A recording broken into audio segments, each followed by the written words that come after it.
Hello, and welcome to a new set review video for Beyond the Gates Set 1 Altered. This time we're going to go over the Axiom characters and heroes.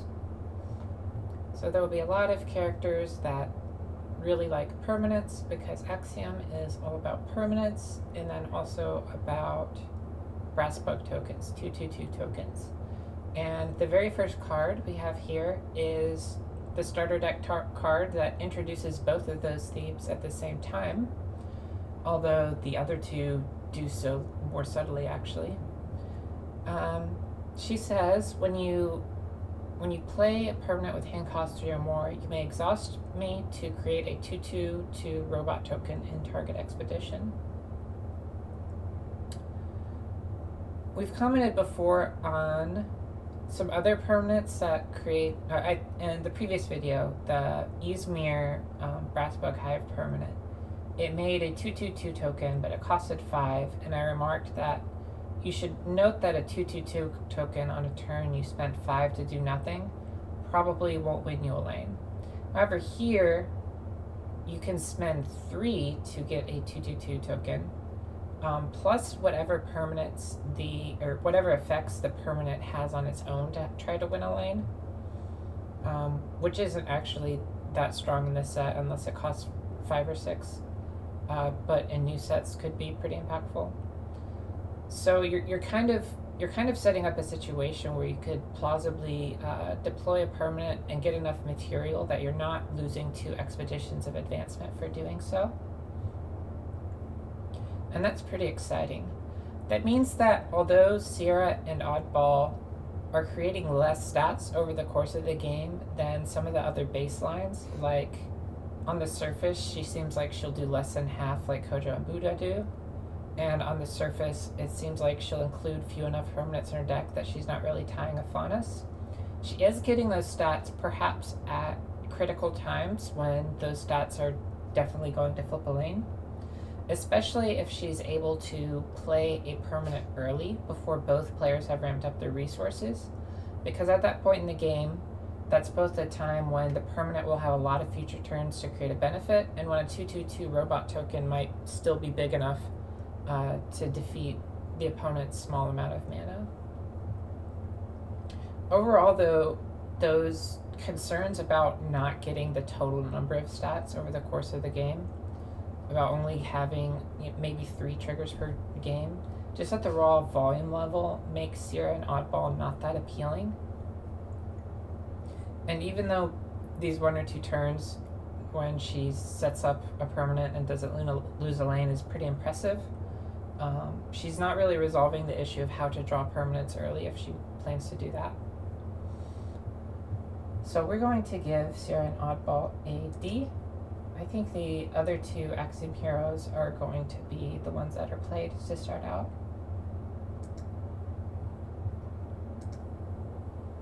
Treyst and Rostam. Treyst and Rostam built up scrap counters every time a card leaves your reserve area for any reason. The fastest reason for a card to leave your reserve area is because you used a reserve ability, because those don't cost anything. And then when you get to 5 scrap counters, you get to do Ren's effect on demand once per turn. You get to exhaust, draw a card, and then put a card from hand into reserve, which means you're drawing half a card, and you're also manipulating which cards are more powerful when played the second time and being able to put them into reserve. However, this ability doesn't do anything until turn 3 is gotta be the absolute earliest, and maybe turn 4 or turn 5 if the enablers aren't coming fast enough. This card is extremely popular. I've heard a lot of talk about it. Maybe the most popular card besides Sigismar or Waru. However, one thing I don't like about the card is that it doesn't fix early turns, which could be fine if the payoff is good enough. The other thing I don't like about it is that it encourages you to play lots of cards, And Wario in particular has a lot to say about that, and Wario seems poised to be a very strong strategy.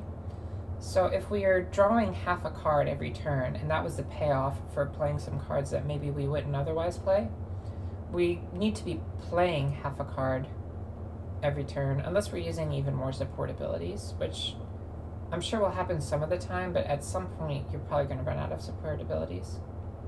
So if you're playing lots of extra cards, you're paying the Robin Hood tax extra, and if you're playing cheap cards to get them into reserve faster, to use their support abilities faster, you're also paying extra Robin Hood tax.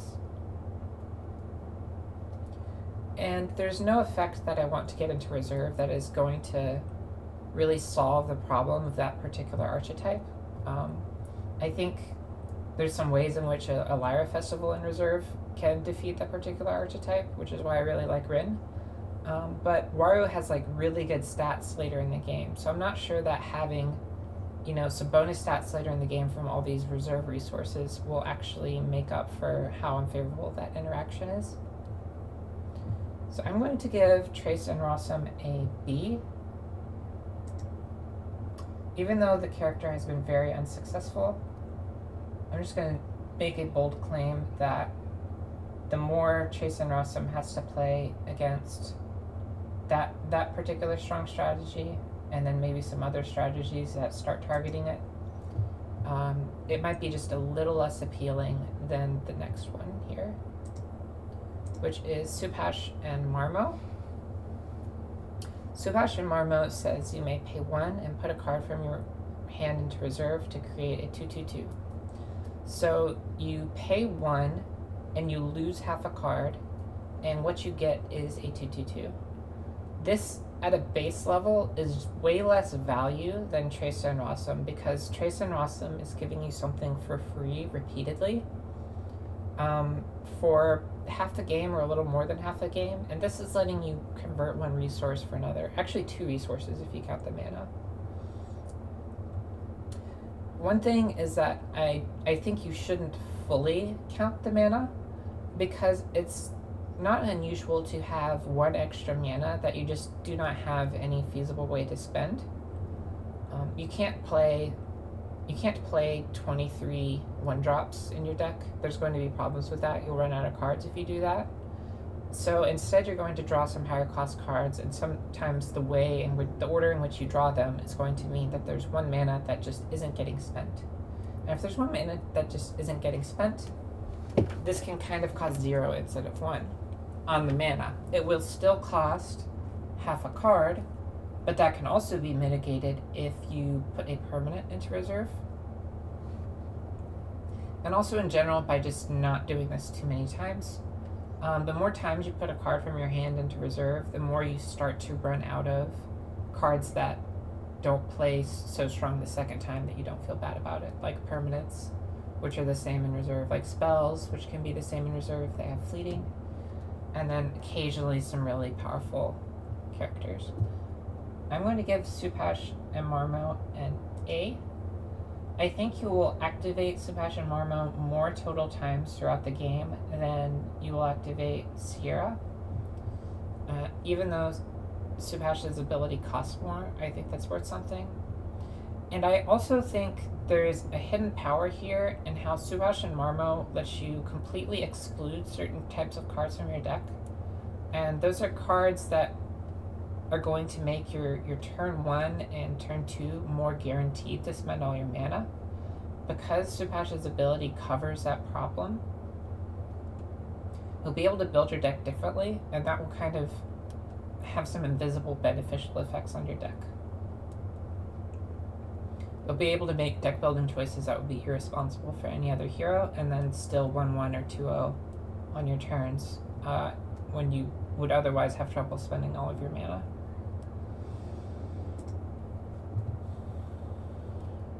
So, and to tie a point of this together with the comparison to Treyst and Axiom, Subhash and Marmo is not spending an additional mana when he gets Robin Hood tax, and in fact he's finding a way to expend mana and put points on the board without interacting with the tax at all, which is almost impossible because it penalizes all cards. So if you can find a really powerful 3-cost card and you have 5 mana orbs, then you can pay the tax once to play your 3-cost card and pay 1 to create the Brassbug token. Not in that order, this happens at noon. And you'll have spent all your mana putting stats on the board to try to keep pace during the Robin Hood Scourge.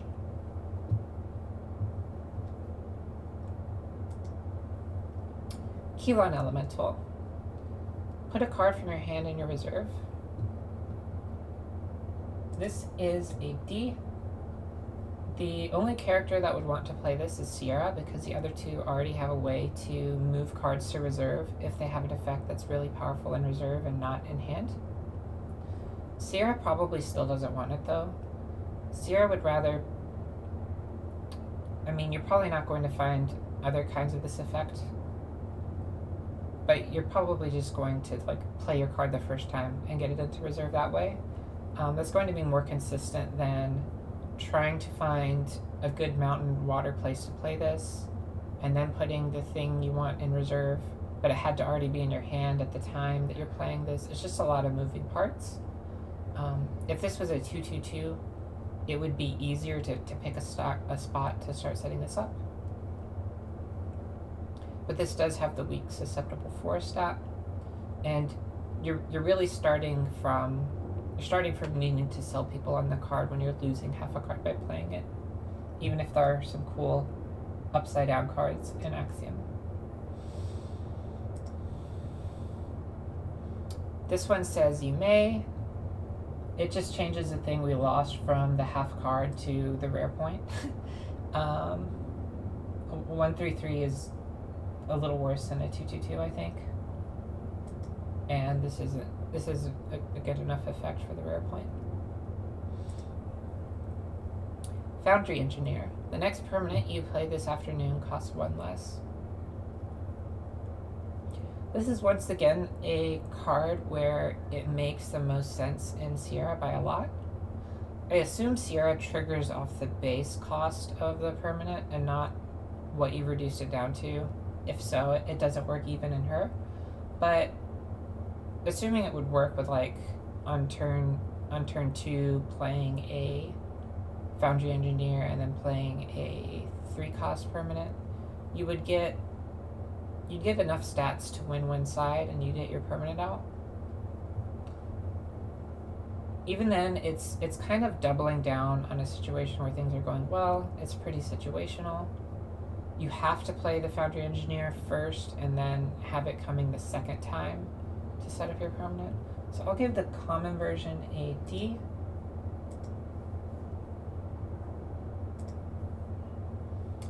This says the next permanent you play this afternoon costs 2 less. This is even more stats. I think this starts to get appealing in Sierra.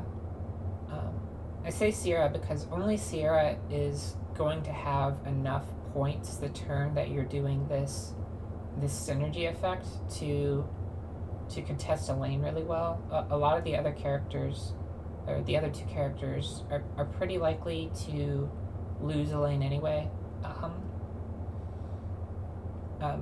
Subhash and Marmo would be the most likely to manage to use this to win a lane, but I still think it's tricky. I'll give this one a C, because we could use it strictly in Sierra, but I wouldn't touch it for the other 2.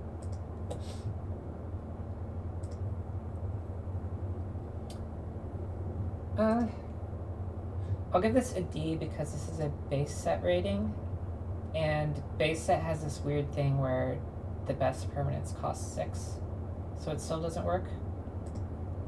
So it's more of a future-proof C for Sierra. Ogun. Robots you control gain 1 boost. So this is a 3/2/2 for 2 if you can get 1 robot. And if you get a little more robots, it gets bigger from there. I think this is a little tricky to use early in the game, and it's pretty full send on getting a lot of tokens and then buffing them all. I'm not sure how hard up for commons you are in Axiom. I think you'd be fine playing this if there weren't a lot of other common options. But I think this doesn't, there's other payoff cards, and this isn't fighting very well early on. So I'm going to give this a C. I think we reviewed the plant version of this. I think the plant version's a little easier to have lots of plants in play, even from an early point.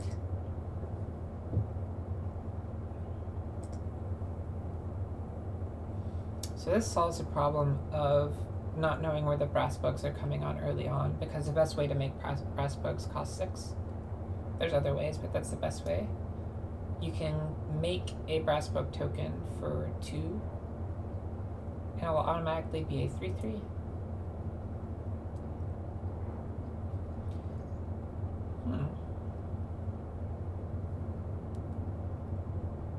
Oh, this is a lot easier to use in Subhash, isn't it? In Subhash, you get a 2/1/1 and a 3/3/3 the very first turn. That's pretty compelling.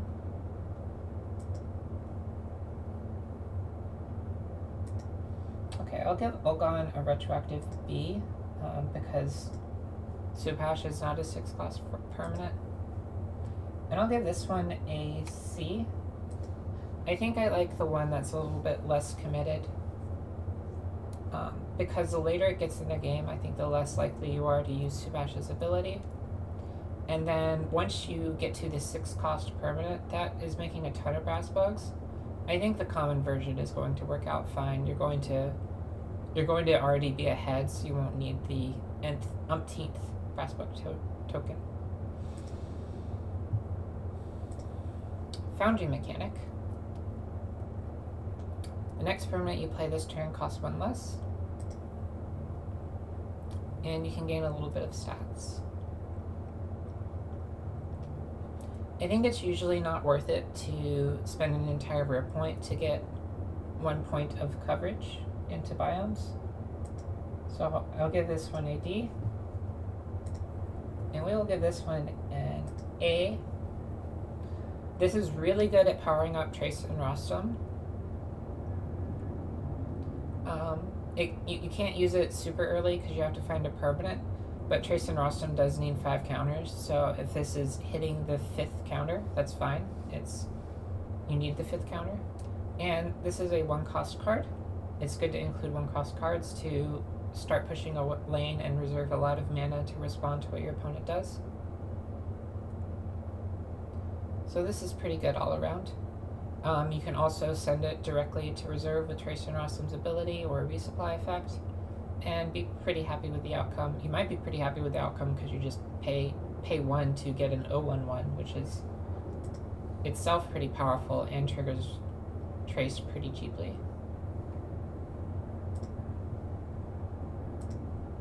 Axiom Salvager. 1 for a 1/1/1, and then 2 to play from reserve and resupply.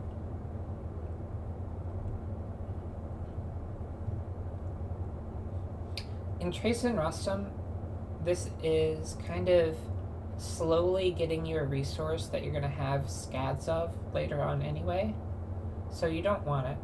You don't want it there.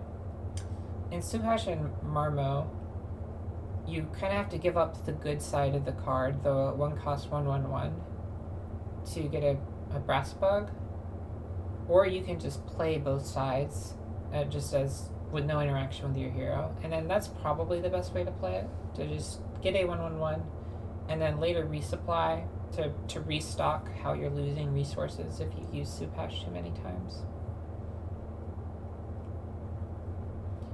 I think that's enough for a C, because 1/1/1 does cover every biome stat, so you could start a turn by adding 1/1/1 to a biome stat and causing your opponent to need to respond.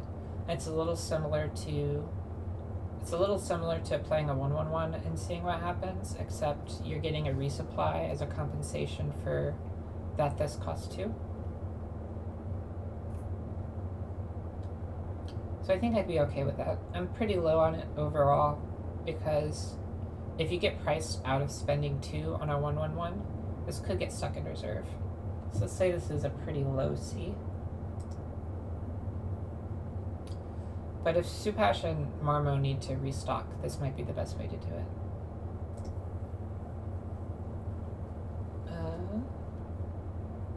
Oh, well, this is substantially better. So we can lose a water stat, and we can pay less on the second cost, and still get the resupply. I think this has a pretty aggressive way of keeping pace in the game in Subhash and Marmo. I'm gonna give this a B. I think this is pretty appealing.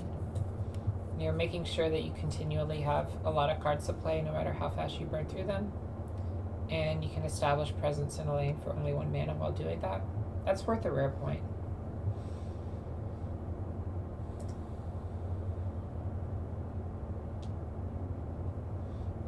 Once this costs 1, I guess it does become more appealing for Treyst and Axiom, but I don't see that pushing it all the way to A. Maybe it does. Tinkerbell. You can sabotage. 3 on the front, 3 on the back.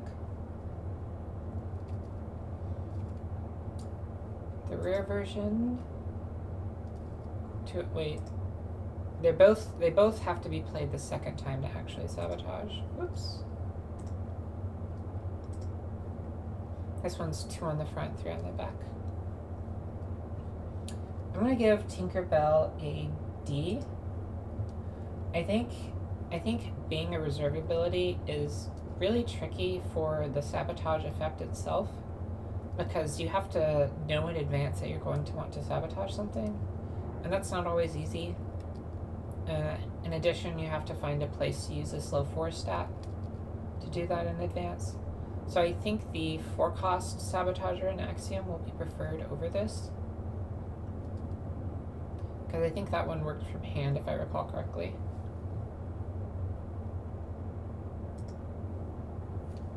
The rate is a little low. Jan Assembly Overseer, a 3/2/0.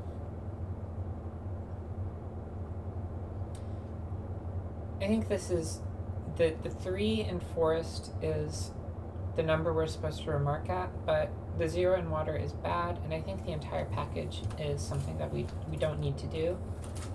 We would need like a 4 in Forest to play this. I think that's kind of the reach you need to see on a stat polarized card like this to want to play it for the biome specialization. So I'm gonna give this GN a D. Let's see the next one. You can activate the arrow triggers of target permanent you control. This can give you a rest counter in Treyst and Axiom, but you're kind of doubling down on finding a permanent. And if you don't have a permanent, then you're kind of still upset with this card for the reason we were upset with the common. So I'm going to give this a D. The average effect of activating the arrow trigger is like a 3/3/3. That would be a brass bug, but if you had the good brass bug hive, like buffing the brass bug. There's nothing even more explosive than that. There's some flexibility and some other options you could get, but there's no dream scenario for this that's even bigger than that in the first set. Amelia Earhart. It's 2/2/2 for 3 the first time, which is bad, but 2/2/2 for 1 the second time, which is good. And you can gain a boost the first time if you would like. Both the heroes we're excited to play do not necessarily play their favorite cards from hand. So we're going to give the rare a D. You only have a 3/3/3 when you get the boost, so it's not enough to convince you not to play your main way of playing your cards. However, I'll give this version an A. it's not too hard to find a spot where a 2/2/2 will do a 3/3/3's job. And if you can't do that, oftentimes you can be putting Amelia directly into reserve. So both of those ways of using her are covering for each other to guarantee you have a way to use her. And the 2/2/2 for 1 from reserve is just excellent. And it seems like a efficient way to power up Treyst and Axiom. And you don't have to wait for a specific scenario to get the rest counter if you're playing Treyst and Axiom.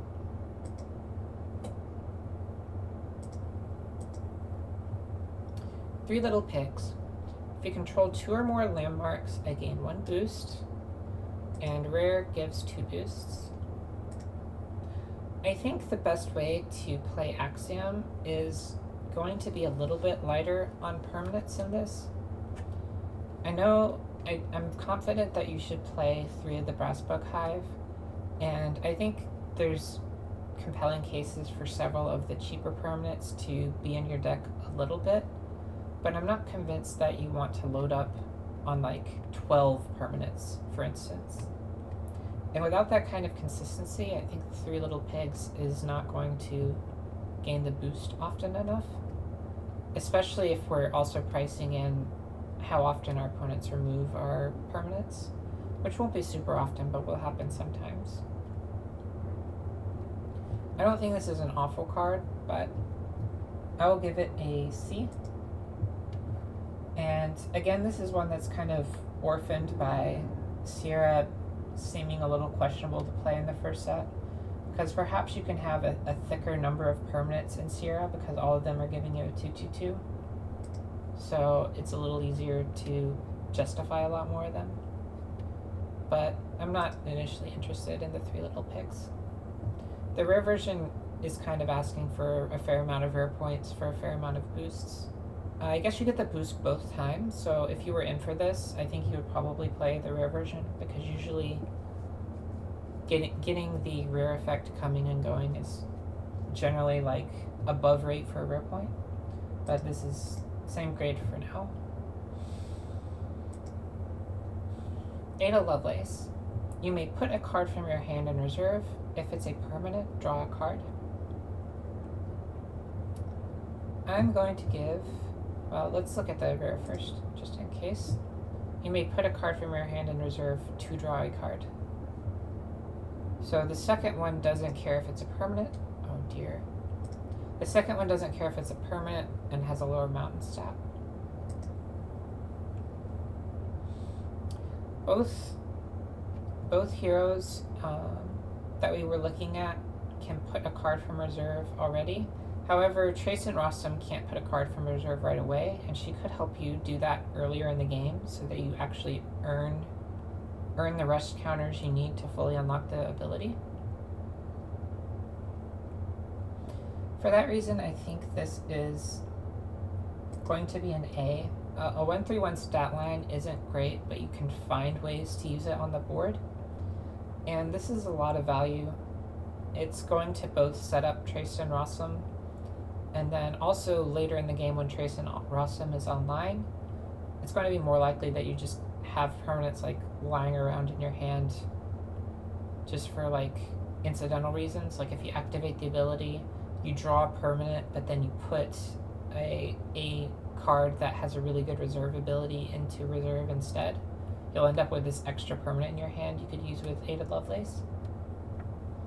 I don't see her doing as much in Subhash and Marmo. Subhash and Marmo might occasionally activate the ability to put a permanent in reserve like right before you draw Ada Lovelace, and then you'll go, oh snap, if only I'd saved this. So I think it'll do less there, but it might be good in both. It wouldn't be surprising.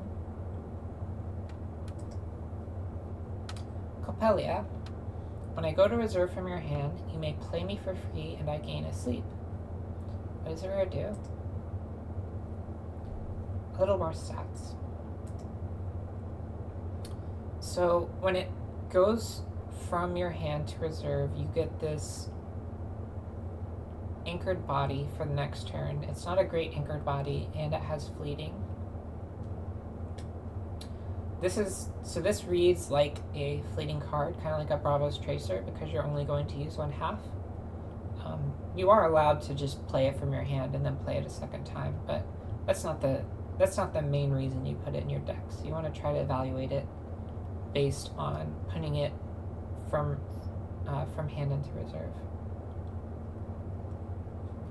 This is like about as overstated as a Bravo's Tracer is, though. You're getting 2/2 of stats when you spent 0. That's pretty comparable to the Bravo's Tracer having like 1/1/1 more stats than it's supposed to for the cost of 2. This is like more stats than you're supposed to have for the cost of 0. We should also note that this is a robot. There's several robot characters or robot effects in the set, including the Ogun. So you'll have an extra way to get payoffs from your robot effects. I think you have to add extra cards to your deck, like the Axiom Salvager and like the Ada Lovelace, to try to keep your hand full if you're playing Coppelia because of that pseudo-fleeting. But I think she's worth including. And I'm going to rate the common an A. And I will give the rare a D. I think investing a rare point in her increases the cost of playing a fleeting card, because you can be in a game where it's clear to you that this is not a game where fleeting characters are going to last long enough for the length of the game, and then you have to throw away your rare point to make the decision to start valuing your card advantage instead. So I think we're better off just getting the 2/2/2 instead of using this forced and mountain stat exactly one time.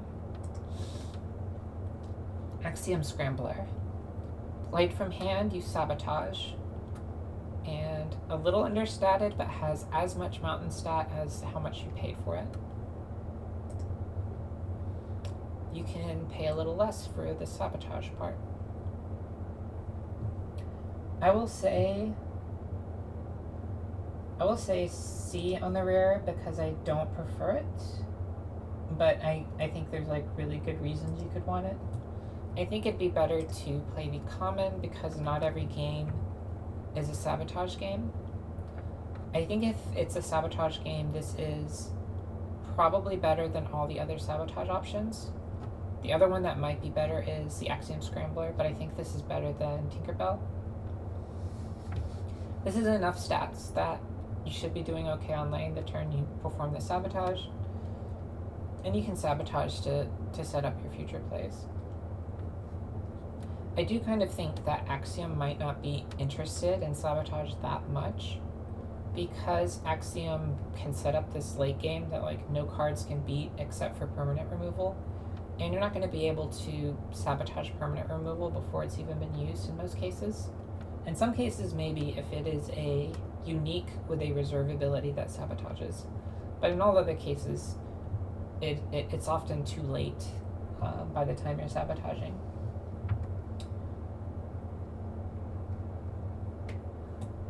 A funny thing is that Axiom Scrambler can hit yourself as Treyst and Rossum if you really want to get the 5th rest counter.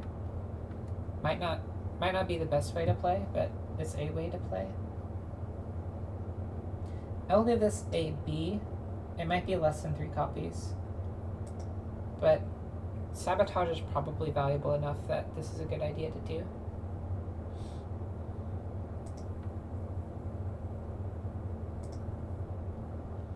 Foundry Armorer. Create a 2/2/2 robot token and target expedition, 1 played from reserve. So this is 2/2/2 the first time, 4/4/4 the second time, but you can distribute it however you want. And then you also get robot synergies because the brass bug counts as a robot.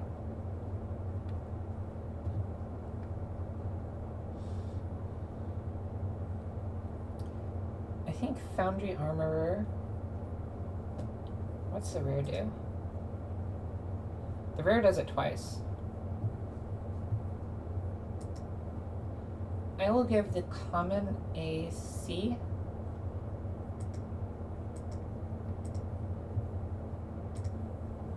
And and I'll give the rare an A. I think in any situation where you're playing the common, I would expect you would want to front the rare point to play the rare. Because Treyst and Rossum is not going to be able to get this into the reserve every single time. So sometimes you will want the from hand to create a token. Well, I guess that's not true. So maybe Treyst and Rossum plays a common. I'm thinking about it more for Subhash and Marmo, I guess. And in Subhash and Marmo, I would rather just play the front side and the back side and have this as my Haven Warrior, because Subhash and Marmo would like the game to not last forever. And a Haven Warrior is pretty exciting. The stats of this adds up to Haven Warrior. And later in the game, if you can buff the robot token, this advances beyond the stats of Haven Warrior. It's a toss-up which version Treyst and Rossum plays, but I think it's like a combined A for Treyst and Rossum. I would be surprised if Treyst and Rossum isn't even interested in taking this version and trying to get it directly into reserve and playing it, because it represents a lot of points. And we've seen that both heroes like to play the rare Brassbug Hive that will increase the size of robots.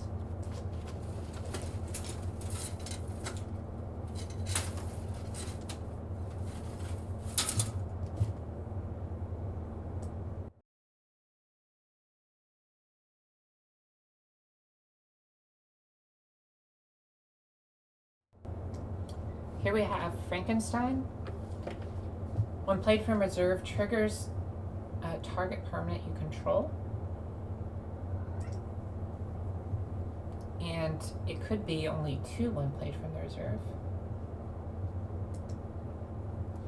So this version is actually, it's likely to be triggering a Brassbug Hive, which makes it, when played from reserve, a slightly larger version of the previous card. You have the 3/3/3 instead of the 2/2/2, and you get the same Brassbug.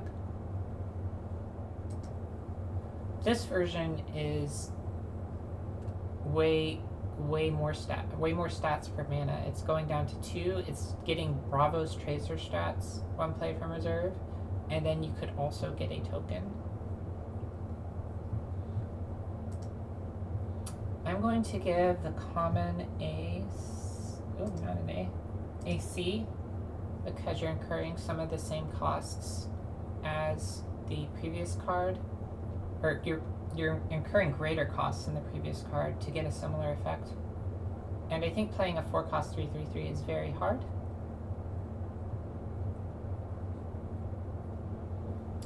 Maybe that's a little bit biased by the rare.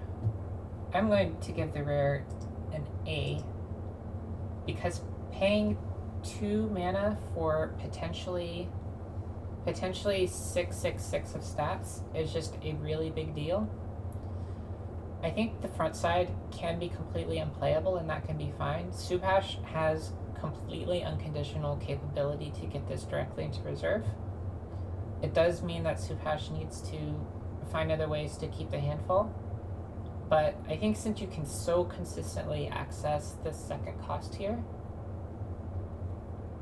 that you can just play this as a Super Bravos Tracer. And even if you whiff the arrow trigger, it's still a Super Bravos Tracer. Or not a super, it's still tied with Bravos Tracer, which is very appealing.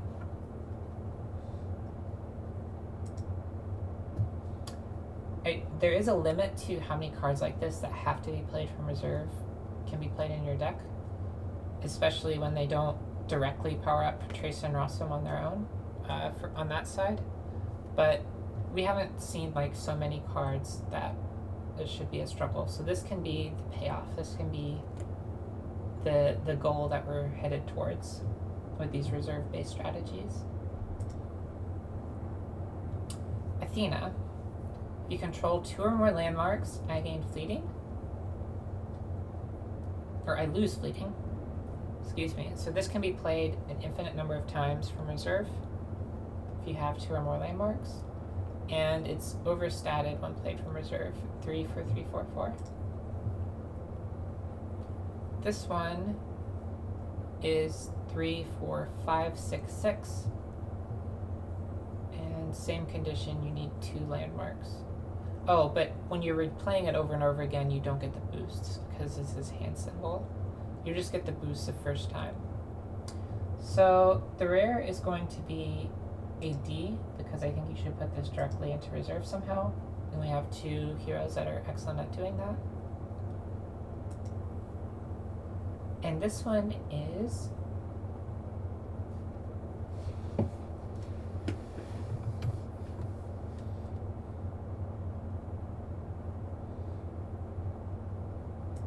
I think I would like to give this an A.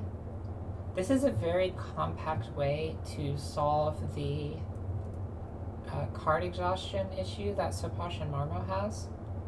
It is conditional on getting multiple landmarks, which is kind of a stress point, and I've mentioned may be difficult to do.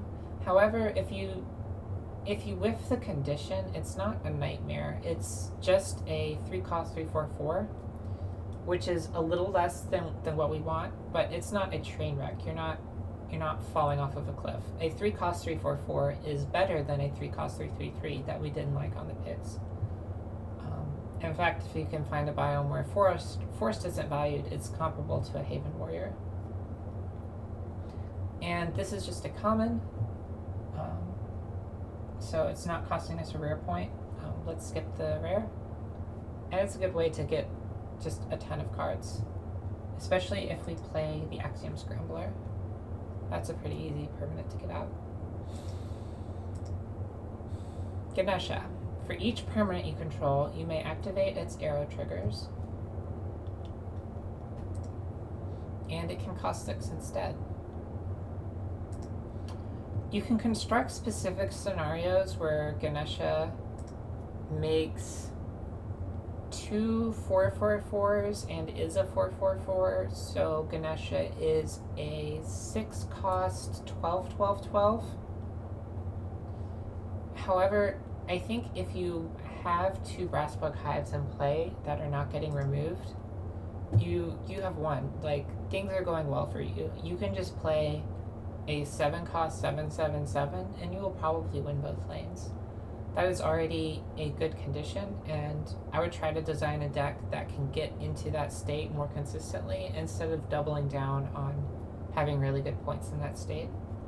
And I think there's some other cards that double down on having really good points in that state better than Ganesha does if you do feel you need to double down.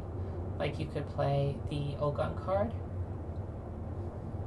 or you could become less skeptical of the 3 Little Pigs. I would even say treating the 3 Little Pigs as a tempo play because you do think you will get in that scenario more would be way better than Ganesha. Because Ganesha, when it's not working, is very, very bad. And even in games where Ganesha is eventually going to work, if you draw your cards in the wrong order, a 7-cost card means that drawing your cards in the wrong order can have a risk of you not being able to play the 6 or less cards on your 6 mana turn, the 5 or less cards on your 5 mana turn, and make you float a mana. Or play an inefficient card. So Ganesha is a D.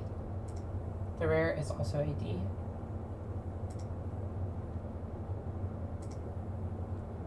Bravo's Tracer. Bravo's Tracer gains fleeting when played from hand or reserve, but when played from reserve, it kind of doesn't do anything because it already has fleeting. I think Bravo's Tracer is really appealing in Subhash and Marmo, less appealing in Treyst and Rossum because there's even more explosive abilities you could choose to put into your reserve. And because Bravo's Tracer is explicitly not helping you build rust counters, if you play it from hand, it is completely exempt from helping out with the rust counters. I think it's possible that in Subhash and Marmo, we're going to run out of other rare point things we want to do before we actually get to play the Bravo's Tracer. So I'm going to give it a C. For instance, we had the Frankenstein that we liked better. That's also a 2-cost 3/3/3, but sometimes you get an extra brass bug. And that costs the same number of rare points. So even though we can play this from hand, Subhash and Marmo is very consistent at finding ways to spend all the mana with from hand cards because of you have a fudge factor of 1 mana. So I think we're going to turn our nose up at this and in both decks for different reasons.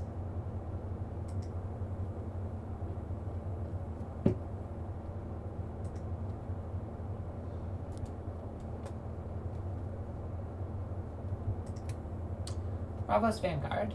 You may have another target character lose fleeting and gain 1 boost. This card fits with Axiom's themes of lose fleeting really well. Or it fits with Axiom's themes of playing cards from reserve, which involves fleeting. However, Treyst and Rossum doesn't want to play a card that costed mana from reserve over and over again because it's not as fast a way to power up the rest counters as other methods. So Treyst and Rossum will be pretty disinterested in this. This is more appealing if you were to use it like on a Frankenstein in the Subhash and Marmo strategy. But I think that's pretty greedy because Frankenstein is waiting for the Brassbug Hive to come out. You could play it onto other strong from reserve characters like Amelia Earhart and Subhash and Marmo. That would be the best way to do it.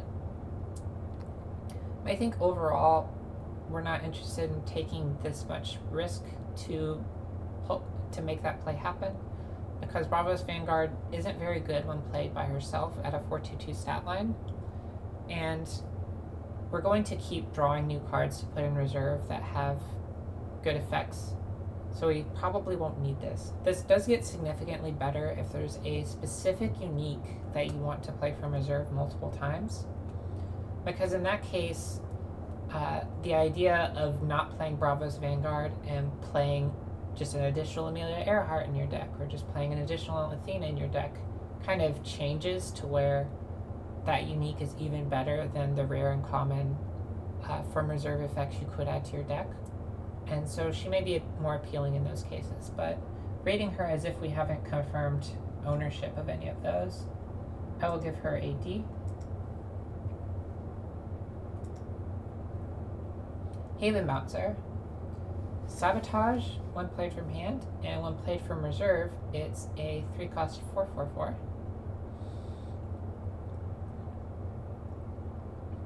So this is pretty similar in rate to Frankenstein when played from reserve, but a good bit better to play from hand than Frankenstein. We already have access to Sabotage abilities that are arguably a little worse than this, but not so much worse that the rare point is cutting in favor of Haven Bouncer. I think we would rather play some of the cheaper from reserve boosted characters, such as the Bravos Tracer, because that allows more mana for either the activated ability on Subhash and Marmo, or for playing more cards to try to build up rest counters faster.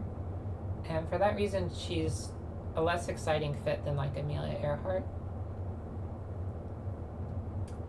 So I will give Haven Bouncer a D.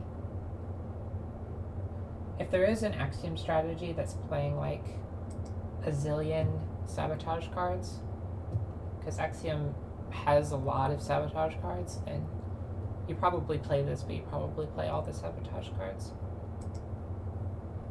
Martingale. The next card you play this turn costs 1 less.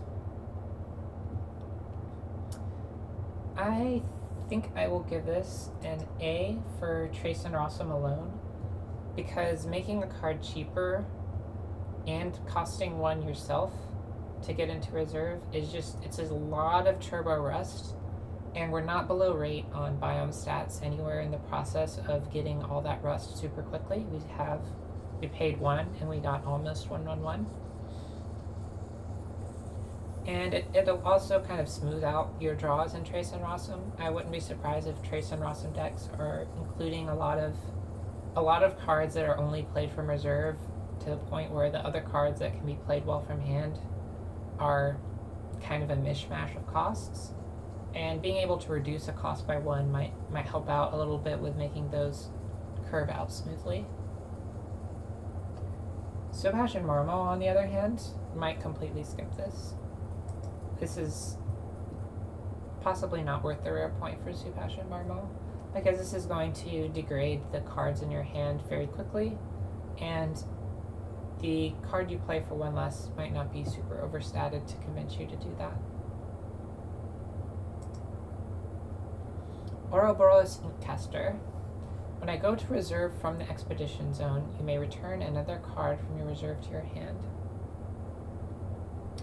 This is in Axiom because it has to do with reserve, but it kind of rewinds a card from the reserve to hand, which means it's moving cards from the zone where you might have included a lot of cards from your deck to especially be good there, up to your hand.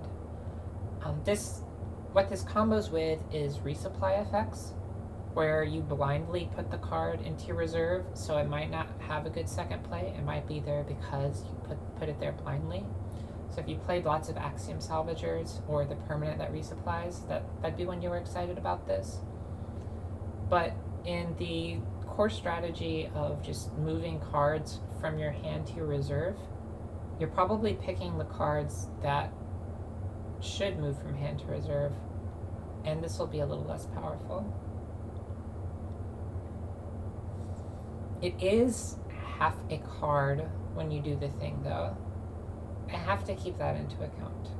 We were looking for ways to draw more cards in Subhash and Marmo, and if you can take the card that you picked up and just put it right back into reserve for a brass bug ability because you needed to do a brass bug ability, then it is helping out with that.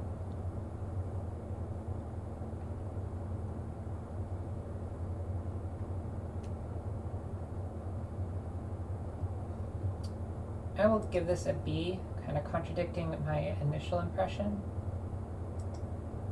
I think 2/2/2 rare half a card might just be barely good enough, and even though it's awkward that it's moving from the reserve to the hand, which might not be the zone change you want, you're going to be able to undo that with either Treyst and Rossum's ability or Subhash and Marmo's ability. You can just kind of undo it immediately to put the cards in the zones where they have their special effects, because those abilities can be activated every single turn. Anatsi. I gain 1 boost for each card in your reserve. I think when you play games of Altered, sometimes your opponent just doesn't have cards in reserve. It can happen more than you think. This can get up to 4/4/4 without your opponent participating. Technically it can get up to 5/5/5, but you kind of have to do some tricky stuff to do that. The second play only costs 2. However, the second play means that Anatsi was in your reserve. So if Anatsi was in your reserve, he is going to count against the capacity of how big your reserve might have gotten, because you were discarding down to your reserve side at the end of each turn. Subhash and Marmo is able to increase the size of the reserve at noon, which is long before dawn, which gives some flexibility to increase the size of reserve at a timing that helps you get it really big.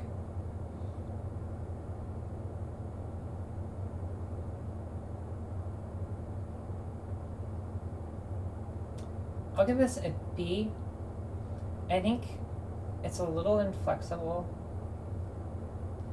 but it might be really strong because you can get a 2-cost 5/5/5 pretty plausibly, and then you can also get a 2-cost 4/4/4 even more plausibly.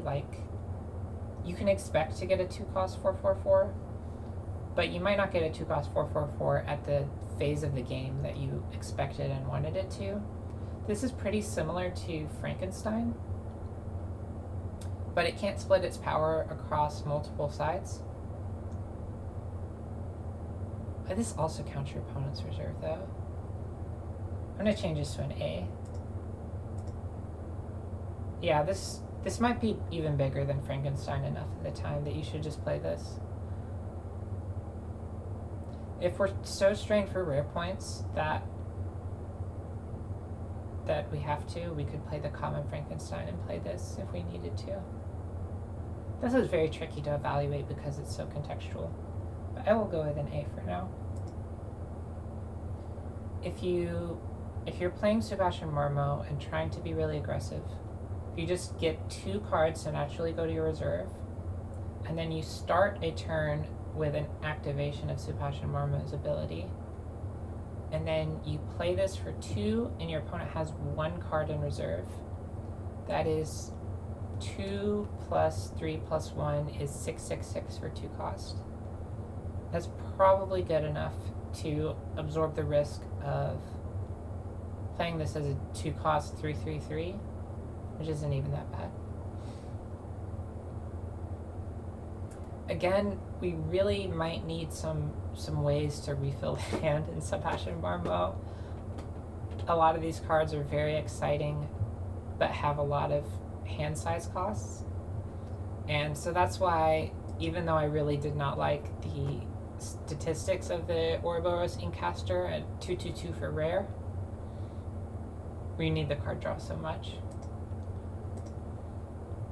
Lyra Chronicler. You, as a support ability, can resupply. This is always an A in Treyst and Axiom because you end up with the same thing you started with, except you have a rest counter. It's not truly the same thing you started with because possibly you will resupply a card that's really bad in reserve, but Treyst and Axiom decks have very few of those in the deck. And it's not that hard to use a 404. You might want to A to this directly into the reserve if you don't like 404s, but even if you can't A to this, half the biomes are favorable to a 404, and 4 is a really good stat. So I think Treyst and Axiom is very interested in this card. Sometimes you resupply a card that has a support ability, and then you can immediately use that support ability, and then you're using rest counters earlier in the game than you were quote-unquote supposed to, and that's really exciting.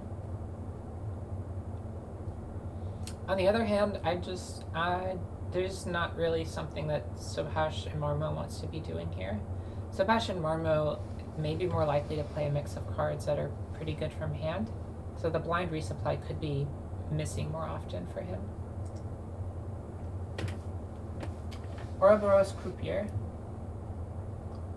Half the time you draw a card, half the time you resupply. The next card you play this turn costs 1 less. I think this is...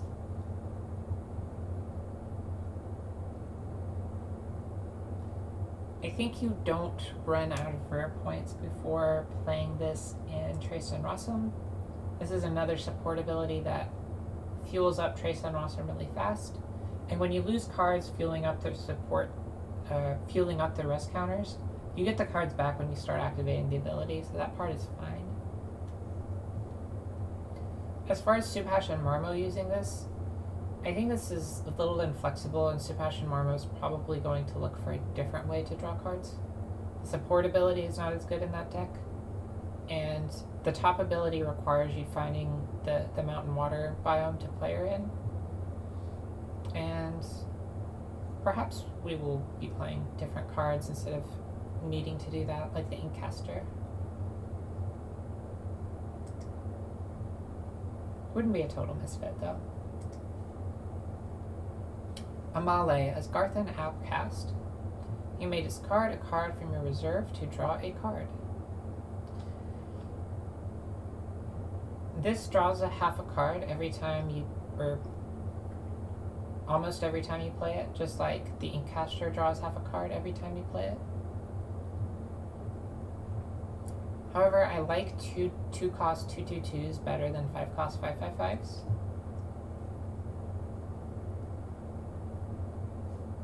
So I'm going to give this a D. Sometimes you can't play 5 costs into Robin Hood at all, which is pretty awkward. But also a 5 cost 5/5/5 can represent a removal risk you don't really want to incur. It can cause you not to win 2 lanes when you have the stats to do it because they're all lumped into 1 lane. It can play the priority system more poorly. So there's a few different costs to playing a 5 cost 5/5/5 instead of cheaper cards. And the upside of playing a 5 cost 5/5/5 is that it gains you cards, but this is kind of making your card gain come in lumps, because if this is gaining you cards by being a 5/5/5 and also gaining you cards with the ability, it's kind of too much of a good thing. You want to have just enough cards to stay afloat in Subhash and Marmo, and then once you have just enough cards to stay afloat, you want to push the game to an end as fast as you can, I think. Because I think some of the top-end card quality suggests that you might want to do that. Mowgli, 3/0/0, only costs 1 when played from reserve, which might be the only cost you pay sometimes in Axiom. This is just going to be an inflexibility D. There is only 1 of the 6 biomes where this is appealing. There's situationals where like your opponent plays a 0 stat and only one of the stats overlaps with the biome, but in general this is too many zeros. Inari, a support ability that activates the triggers of target permanent you control. And it's a 3/3/3 when played from reserve. So this is markedly better than Jian. It's kind of weird that this is just way better than Jian. Because Jian, I mean, it's technically not strictly better because you can play Jian from hand for only 2. But if this is getting directly into reserve, or even if you're just playing a 3 cost 3/3/3, which is not embarrassing, then in reserve you have the same support ability, but you have a much better 2 cost 3/3/3 to play.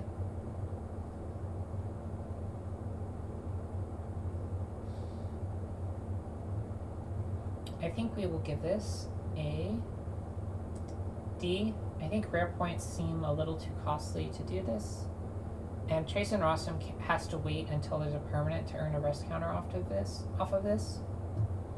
To be clear, you can do it for no benefit if you really need the rest counter, but to not lose value, Treyst and Axiom needs to wait for a permanent to get the rest counter, and I think that makes this not worth a rare point, although it would be a slam include if this was a common.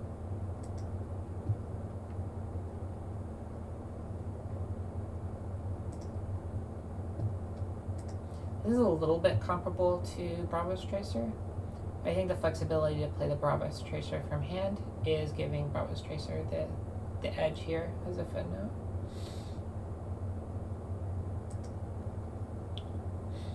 Daughter of Yggdrasil. When played from hand, target opponent draws a card, but when played from reserve, there's no such bonus, which is why they put this in Axiom. Playing this from hand is pretty poor. Playing this from reserve is a payoff, but it's only a little bit more payoff than the common Athena. And then you can't play this over and over and over again. I think this is not embarrassing to be your from reserve payoff, but I would like a little more flexibility in how it is used early. If this is your only card you have to play and you know your opponent's specific deck makes drawing a card really good, you might still just have to play this, because a lot of the cards you add to your deck will be even less functional from hand. For instance, like if your Frankenstein is in your deck, there's more pressure on your 3 cost cards to be reliably good when played from hand. Moona Druid.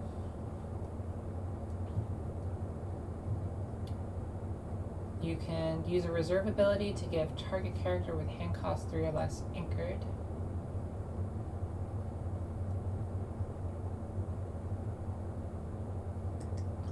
This is an A.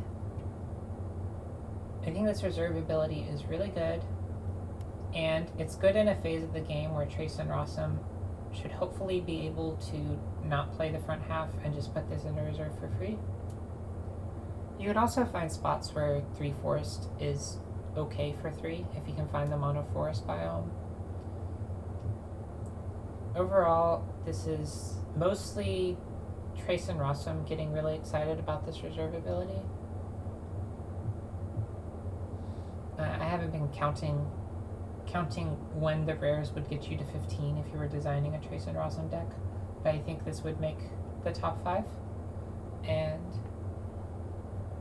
although this is really strong late, if you're able to wait for like the perfect 3-cost card, you can also just pop it early on almost anything to try to get a rest counter. Subhash and Marmo might play it too, but it also wouldn't surprise me if Subhash and Marmo preferred to play the 2-cost 3/3/3s. That keeps the opponent guessing a little longer.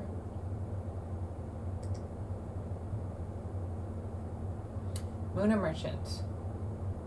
3/2/0, when played from reserve, you resupply, and it costs 3 to play from reserve. This is just awful stats. If you're making this kind of payment to make sure you have enough cards to play, you're just very likely giving your opponent advancements and then having cards to play to address that your opponent's companion and hero are touching each other. This is just such an unimpressive stat total for the mana that I'm just going to give this a D.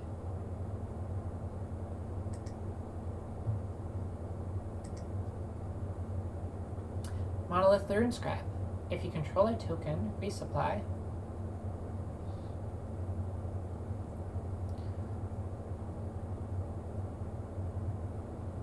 The Inkcaster is a good bit more flexible than this.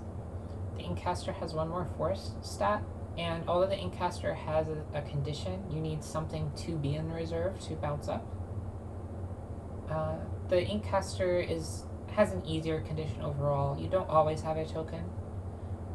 We do have a character that creates tokens, so you don't have to wait for their permanents, but it's not guaranteed to have a token. It occurs to me just now that the Inkcaster creates a rest counter, so even more reason that perhaps that was a good grade. Although it doesn't cost 0, so Treyst might prefer all the 0-cost rest counters. Anyway, let's give this a D. I think this is outclassed by the other card economy cards we've already seen. Frog Prince. 2 costs 3/03. Next permanent you play costs 1 less. You can't increase the number of permanent cost reductions you get without playing a rare. Keeping in mind that the Foundry Engineer, or is that its name? The one that costs, the one you play from reserve to get cost reduction is kind of not a true cost reduction because it doesn't get the Brass Book Hive out earlier because it costed mana to play. This could get the Brass Book Hive out even earlier if you stacked it with the Apprentice card. I think it was called Inventor's Apprentice or something. However, Treyst and Rossum might struggle to get this into reserve without eating an advancement to the 0 mountain. And I think Subhash and Marmo might not necessarily want to use cost reduction effects and decrease the number of biome stat resources he has just to get a permanent out earlier. You do get more Brass Bug tokens by doing that, but if you get blown out by a removing the Brass Bug Hive, you'll really have few resources left over after doing that. Whereas if you wait and just play the Brass Book Hive more on schedule, without spending a rare point on this, maybe you'll have more cards in hand to recover from that. I will give this a... I'll give this a C. I'll give this a C because I think maybe Subhash and Marmo might be priced into taking that risk. It can be very hard to have an impressive number of stats against Munos, Bravos, and Ortis. Jean d'Arc. When I leave the expedition zone, create a 2/2/2 robot token in each of your expeditions. Robot tokens are cool because you can buff them with Ogun and you can buff them with Brassbug Hive and lots of other things. But I think they're not quite cool enough to lose 1 to 2 expeditions playing this out and paying a rare point for the privilege. So for that reason, I think we need to pass on Jean d'Arc. Even though we can be pretty confident we'll win the next turn if we have a Brassbug Hive out, it's still possible to just 1-1 the next turn after losing 2 expeditions if you don't have Ogun or Brassbug Hive. So we'll give this a D. And I think you'd have a much easier time getting ahead by playing the 3-cost 2/2/2 Armorer and then threatening a Brassbug Hive on the second play. That doesn't cost you a rare point, and it's also closer stats to mana. When a robot joins your expeditions, you may sacrifice me to give it 2 boosts. When I'm sacrificed, if I'm not fleeting, put me in reserve. So this ends up being a 1-cost 2/2/2. As long as a robot joins your expeditions while this is in play. Now the timing on Brassbug Hive does not allow a robot to join your expedition at the right time. The timing on Subhash and Marmo doesn't. The timing on Copelia when used with Subhash and Marmo doesn't. The timing when used on Treyst and Rossum with Copelia does. And the characters that create robot tokens do work also. Overall, between all of those things, I think it won't quite be reliable enough to get these 2 boosts. At which point you would just be playing a 101, which was available at Common. So I'm going to give this a D. If it does see play, it is probably in Treyst and Rossum with 3 Copelia and 3 copies of the character that can make a token in the middle of a turn. But even when I'm using the character that makes a token in the middle of the turn, I'm not sure I would want to play this card that requires me to play them together instead of going for a different line. A 2/2/2 is a pretty small reward for that. Izmir Stargazer. A 1/2/1 and then a 1/2/1. I think this is the same stats as Rare Ornish Recruit. This is a D. Rare points aren't worth tiny bits of stats on tiny cards in general, I think. I think too often they do not cause you to win an expedition you would have otherwise lost. These kinds of stat points appear very early in the turn the way we play 1-drops, so your opponent knows to play just enough stats to beat them. Baku. Target opponent discards a card from their hand.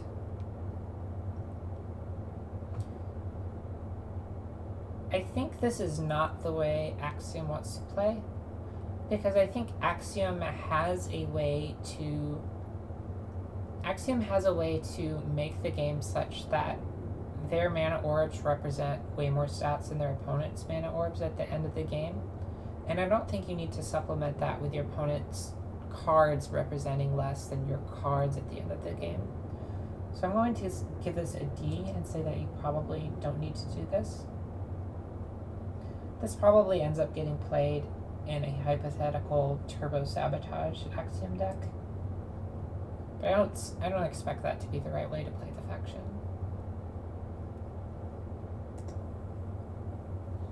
Promo. Base art. And 2 cards we've already seen. Tried to go fast this time, but it was still a little bit long. thank you for watching if you stuck with me through all of this. And next video we'll cover the Axiom spells and permanents, especially the permanents because it was Axiom. And it's getting closer and closer to launch, so I'm trying to finish all of these up. I hope you'll have a great time exploring the set with me soon. Bye.